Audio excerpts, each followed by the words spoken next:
beautiful morning to you. Thank you for staying with us here on Flow 94.9 FM, the Flow of Godson State. Of course, it's the very last edition of the platform for the year 2022. What a journey it has been, and you've been there backing us. Thank you very much. Okay, let's start off this way. All the electorate is after is good leadership, professed and palpable dividend of democracy, and the best the umpire INEC, that's the Independent National Electoral Commission, can do for the masses is to deliver an incredible, free and fair election come 2023. However, the election would need candidates across political parties vying for different positions. Former Vice President Atiku Abubakar is one of the presidential candidates, the PDP precisely. Even though since his emergence, there seemed to be a sense of dissension, unfairness amongst the G5 governors of the PDP, with her poster boy as the Rivers State Governor, Nyesom Wike. The group has failed to publicly show support for their presidential candidate. As a reaction to the alleged ploy by the group to endorse another candidate, the PDP at the national level have issued a threat of sanction. But how justifiable would it be if that happens? Could it affect the ambitions of the G5 governors, Wike, who even the PDP president, or even the presidential candidate of the PDP? That, of course, will be our focus on the platform, the pinnacle of all discussions this morning. And joining me virtually is Mr. Jide Ojo, who is a public affairs analyst and is speaking to us live from the capital state, Abuja. Good morning to you, sir. Good morning, good morning. It's Uma here and the entire BST. It's Hamatan hitting us left, right and center. It is well. Happy New Year in advance. Oh yeah, thank you very much. Thank you for joining the discussions. I'm sure you've been following the trail from the convention sometime this year up until now. It doesn't seem as though that very imbroglio is going away anytime soon. But let me come to you now. From your own perspective, how justifiable is the threats to sanction the G5 governors if they eventually endorse another candidate? How justifiable would it be? It is very justifiable.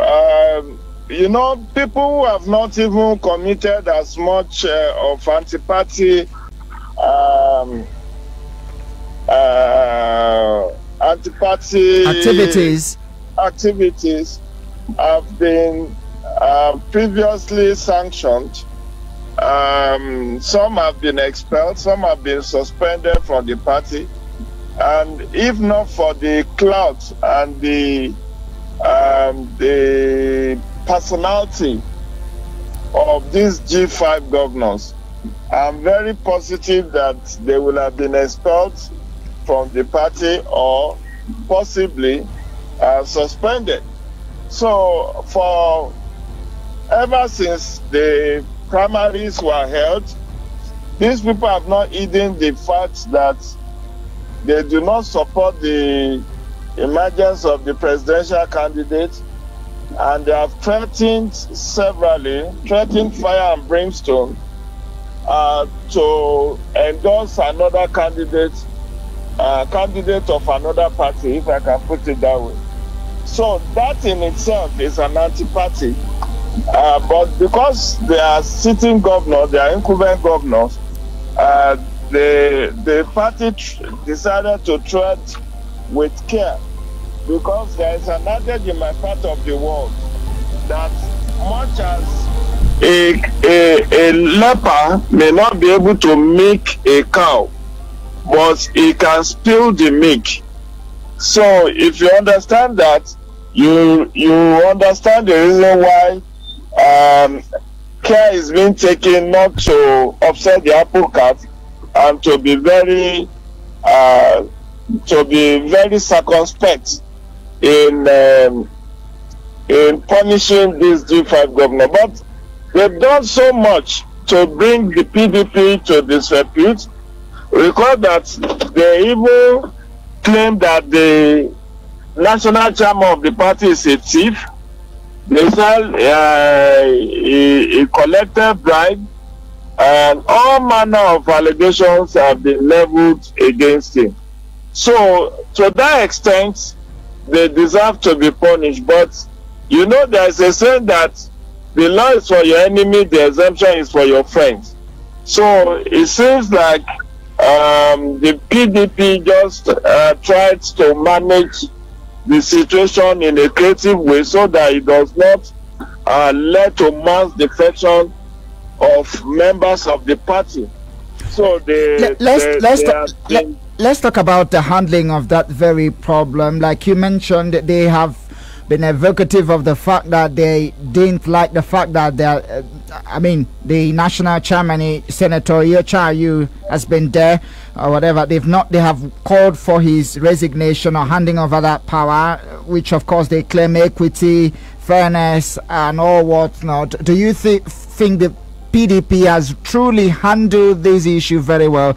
Don't you think they could have been handled another way to pacify them and get them into the scheme of things? Maybe that could just affect them positively going into the election next year.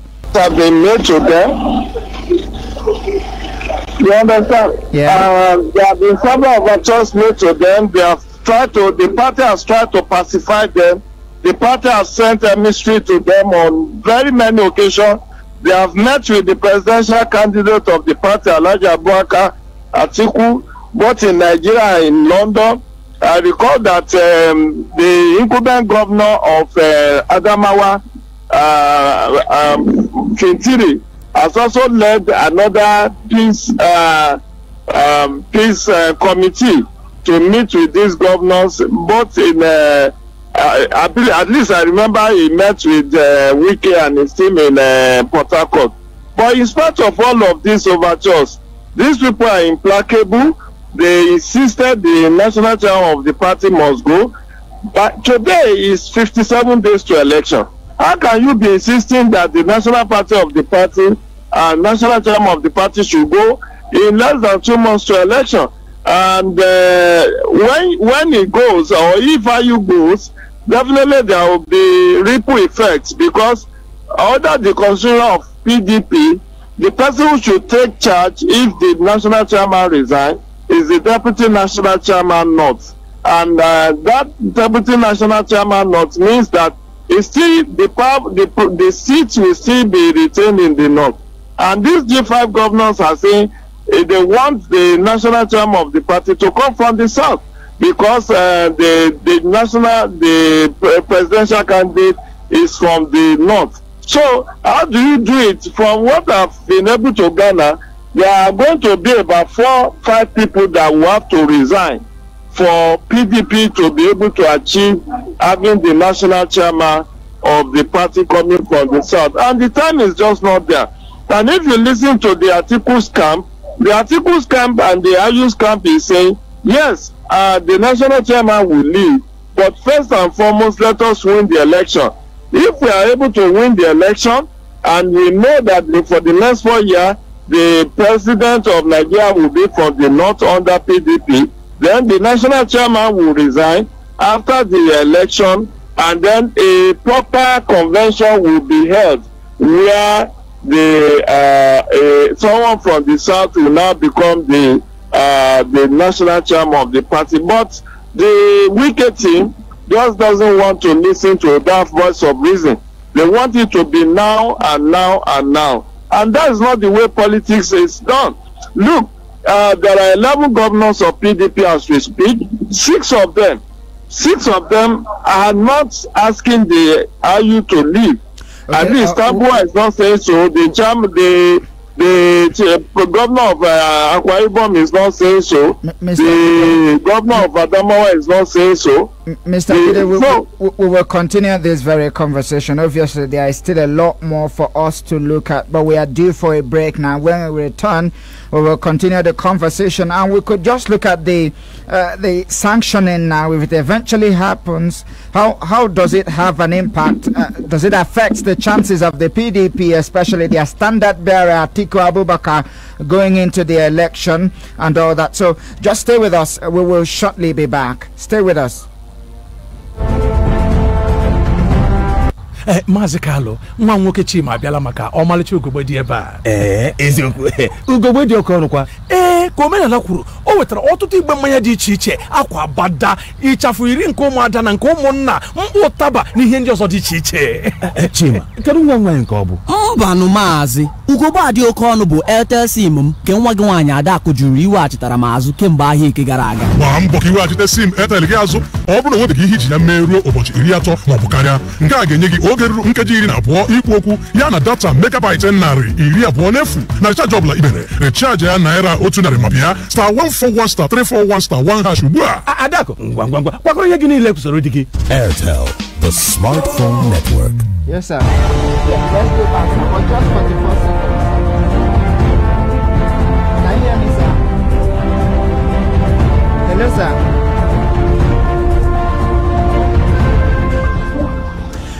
I can hear you. All right, thank you for staying with us. It is still the platform, the pinnacle of all discussions, coming to you from Flow 94.9 FM, the Flow.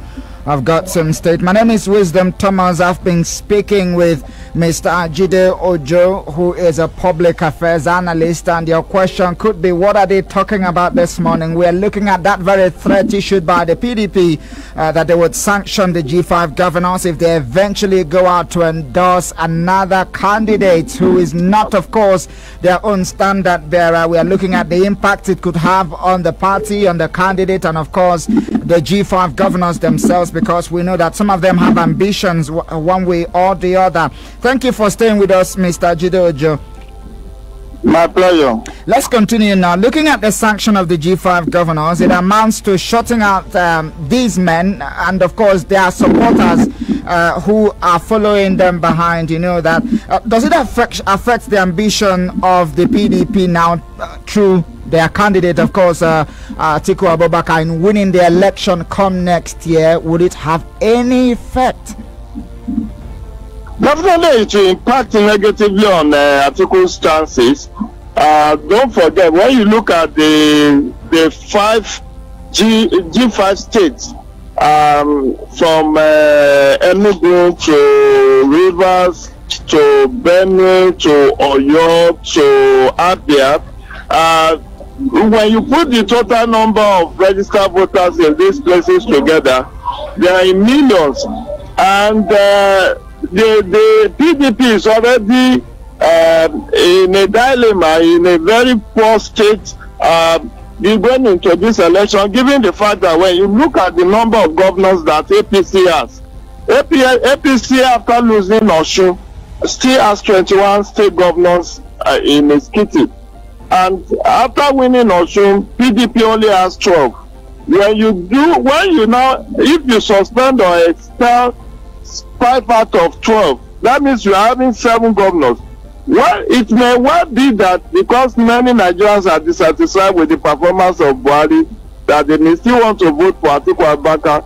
But don't forget that this will only enhance the chance of APC to win.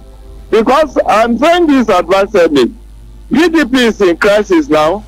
Peter Obi left PDP in May this year, in May 2022, to join Labour Party. That has taken a lot of members out of PDP. Rabi Musa Kwankwaso left PDP this year to go and strengthen NNPP. That has also eaten deep into the followership of PDP. So when you look at that, the PDP are already in a very precarious situation in terms of, because the logistics that these 5 governors are supposed to bring to support the party will no longer come. Even though there are other people, senators, House of Reps members who may still belong to the party in those states, but we know governors hold the ACs in many states. So the logistic support, the financial support that should have ordinarily come from these 5 governors will be lost, which is why the party has been treading very carefully to ensure that they do not upset the apple cart.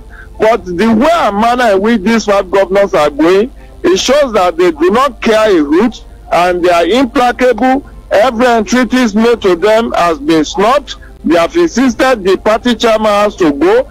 They have called the party national chairman on printable names. If you will they allow have me, dubbed him as a thief, as a fraud. If you allow me to interject, I mean, looking at how you mentioned how crucial their exit could be for the PDP, may spell doom, may not. But on the other hand, how powerful are these governors, especially in commanding their states in terms of the returns, the voters, electorate, and all that? How powerful are they in terms of rallying the electorate across their different states behind the PDP presidential candidate?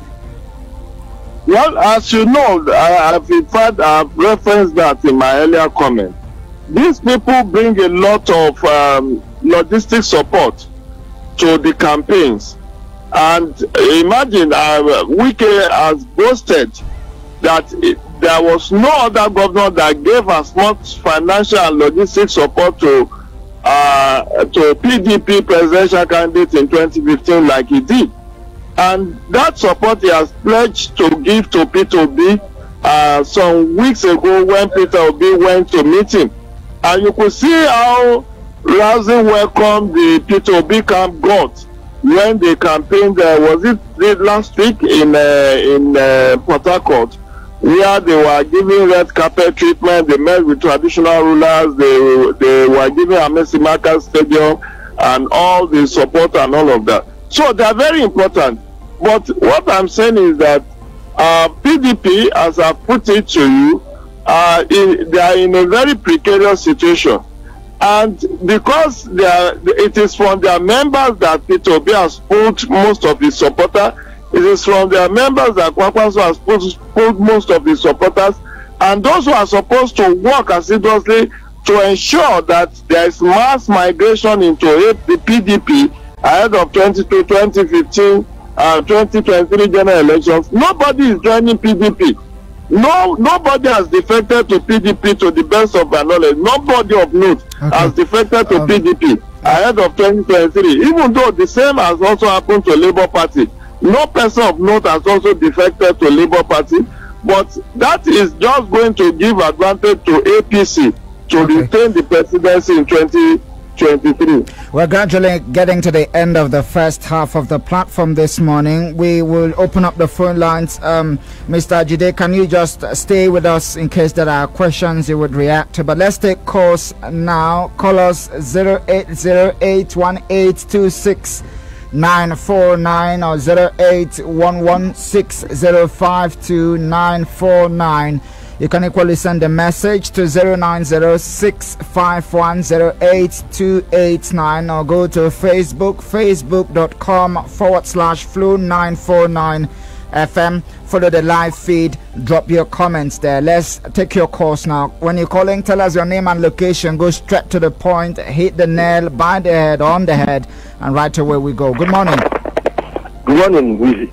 Good to have you join the conversation. Compliment of the season. All the best. Good morning, Jide. Can you hear me? Go ahead, just go ahead. Who say man not is the name I'm calling from Omaya. Please, I want to thank Mr. Jide for a non-sentimental analysis on the issue of G5 governors and PDP chances of acquitance of winning in this 2023 presidential election. You know, most times Wike will appear to be a man that is fighting for an evil cause. It's not true. It is never true. We have never supported him. He is telling you, the national chairman, to resign unconstitutionally. To resign. He was the person that brought him. He was the person that removed to conduce. He was the person that had been bringing almost all the PDP national chairmen in this country today. Then why telling you to resign? Why won't he step as in wrap up your thoughts now? That they win election first? Okay. Before talking about who resigns and who doesn't resign. Thank you. He's working for Tinubu to win election, because the fact is between Tinubu, as far as I'm concerned, is Atiku and Tinubu. Thank you very much. Thank you very much, Usman Node. We have limited time and we have to be efficient as we can. Good morning. Yes, sir. Good morning. Speak up. Can you speak up? Morning. Okay, this is better. Name and location. Go ahead. Yeah. Good morning. Okay. Let me thank Mr. Jide for his analysis, very clear analysis. He has said it all. The G5 governors will definitely affect Atiku Abubakar. But if we really need to tell ourselves the truth, Bola Tinubu of the APC is going to win. If we really need to tell ourselves it. That's according to your own personal analysis, isn't it? He has even pointed it out. APC is having 21 governors, and the PDP is having 14, not 12. I want to say the PDP is having 14. And out of that 14, 5 have declared or have withdrawn the support for party. So how will with 9 governors? Even 9 governors is not even sure. So Donald is going to win. Something miraculous happens. And if that miraculous event happens, then P2B is going to win, not even a ticket. Thank you very much for your take. Not my words. Thank you very much for your own. That's your own comment or contribution, not ours. Good morning. Hello, good morning, Mr. Speaker. Good to have you join the conversation. Tell us your name and location. Happy New Year in advance. All the best. My name remains Evangelist Prince Mahmoud, representing from Chokoloma, Irume, Ombe. Let me tell you something here categorically. Tinubu and Atiku is a worst effort from 2023 general election. I hope you are mindful of your usage of words. It's very, very important the way you are putting the words. Ensure that I'm sorry about that. Actually demonstrate what you really want to say. Okay, what I want to say is Tinubu and Atiku can never see the light of the day come 2023 after election. Now let me tell you something. What Pito's River State Governor is doing. I had to let that one go. More calls, just one more, and we'll call it a wrap on this segment. Good morning. Good morning, my boy in the studio. Name and location. You're speaking with the Maruki Shuka, calling from BBC. Should I go on? Just go ahead. Thank you very much. Well, your guest, he coming with some good analysis, but finally he somehow biased in his analysis. After bringing all this analysis, he now come and tell us that APC returns. Let me tell you the truth. Governors are not the people that are voting. In fact, Nigeria yesterday is not Nigeria today. Election has been influenced by the governors, but it's not going to happen today. The election, because that new electoral law that was assigned, my brother has made Nigerian votes to be counted. It happened in Osun State. People were surprised of what he saw in Osun State. He cannot change. Wrap up your thoughts now. Yeah, I'm running off. That is the reason why they were pushing to remove Mahmoud Yakub. Thank you very much. Thank you very much. Thank you. I have to let you go. Yeah, I'm sure you are still with us, Mr. Jide Ojo. 30 seconds. Wrap up. Thank you very much for the opportunity. I just hope, I've